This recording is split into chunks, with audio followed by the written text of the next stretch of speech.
bumahanan ng Land Cruiser diyan sa BARM, hindi pa matuloy-tuloy ang eleksyon. Ayan, Aris number 28, Raymond at Paas. Please come in, Raymond. Mayor Elena, matutuloy ngayong taon ng election sa Bangsamoro Autonomous Region in Muslim Mindanao o BARM. Ito ang tiniyak ni Senate Majority Leader Juan Miguel Mig-Subiri sa kanyang sponsorship sa Senate Bill number 1587 para sa resetting ng first regular Bangsamoro election.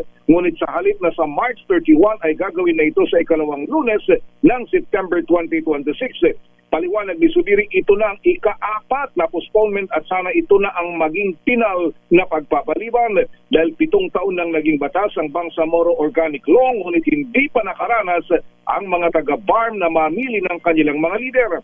Lahat ng mga namumuno sa kanila sa ipawang appointed sa posisyon.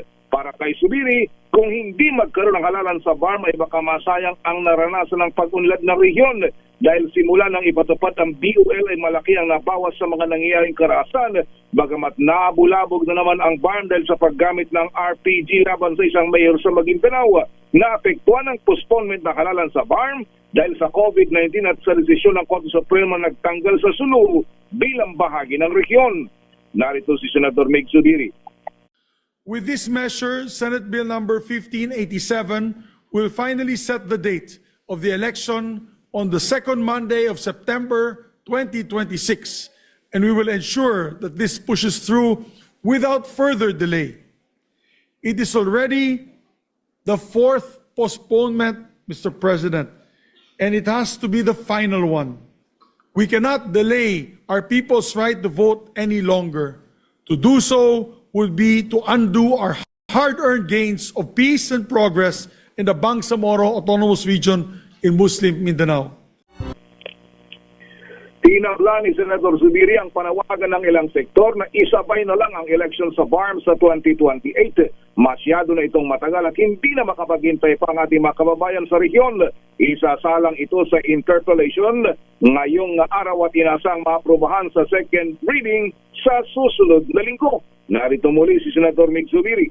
For all those who still want to pursue the idea that we will postpone all the way till 2028, please take that out of your mindset. Hindi po mangyayari yun habang nandito po kami sa Senado at mga kasamaan po namin sa Kongreso. Tatapusin po natin ito at gagawin po natin September na ang halalan. The Bangsamoro people deserve to chart their own path and to choose their own leaders in doing so, Mr. Si Senate Majority Leader Juan Miguel Mig. Raymond, ayan, tama naman si Senator Mix, ang tagal-tagal. Ilang postponement daw? 2, 3? 4 na, may Apat na. Kulang pala ako ng isa. Grabe, oo. Ayan. Buti sana kung magagaling sila lahat. Hindi naman ano. Iba yung inaatupag yung ibang opisyal natin dyan sa BARM.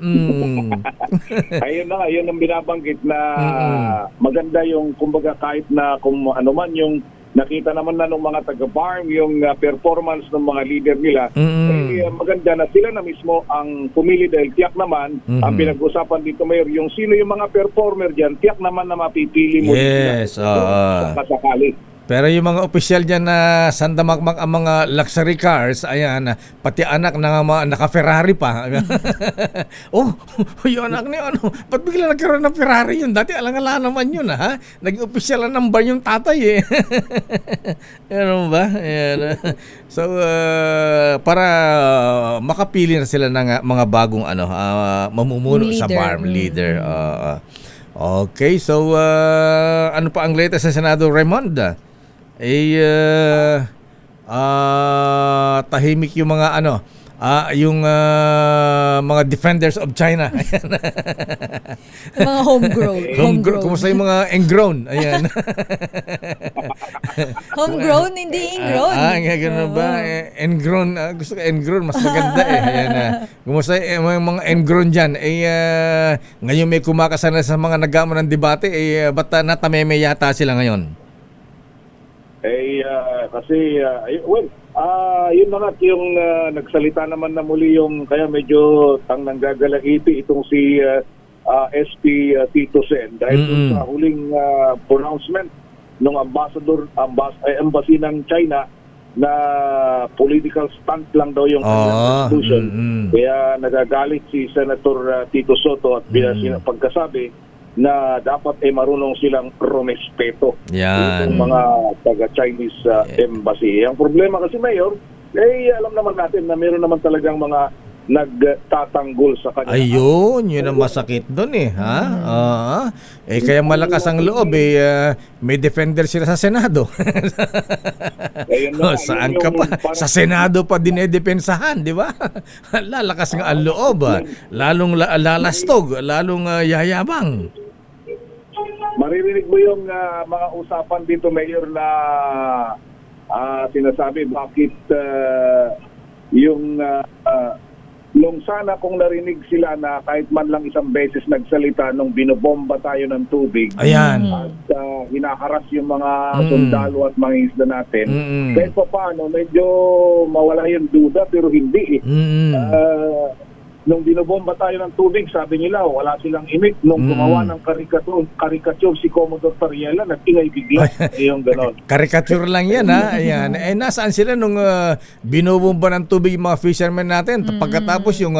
may naputulan pa dati may ng naputulan pa diba, sundalo, daliri. Binabangga yung barko natin dyan. Nasaan sila? Asan ang mga engrown? Pagkatapos si caricature lang nagdidil pa na sa Senado. Ayan, Diyos ko. Bayan. Yun na nga, yun yung problema dito, Mayor, kaya marami ang napagdudahan dito sa mga nangyayari ngayon, dito sa issue ng West Philippine Sea dito sa Senado. Butit hindi sila re-election sa 2028 dahil kung re-election sila sa 2028 baka pulutin sila sa Wala na. kangkungan. Meron. Meron ba? Delikado siya. Meron mga re-election Mayor na 2028. Ayan. Densa lang kayo, Bukiki. Ayan. Kaso, nagdidipo pa kayo sa Senado. Naghamon pa ng debate. Ayan, pagkatapos, may kumasa. Ayan, tameme. Ayan, hindi naman daw sinabi. Misquoted daw. Ang linaw-linaw sa tape. Hindi naman AI yan. Pwedeng pinakamabuti yung siguro yung pakinggan nila yung panawagan ni Mayor Alindogan. Pumunta na lang sila sa Pag-asa, Mayor. Para makita Ayan, nila yung sitwasyon doon. Tama. Ayan. Ay, nakatalaga. Sabi ni Mayor kahapon kung may time daw puntahan, 'di ba? Ayan, libre. Ayan.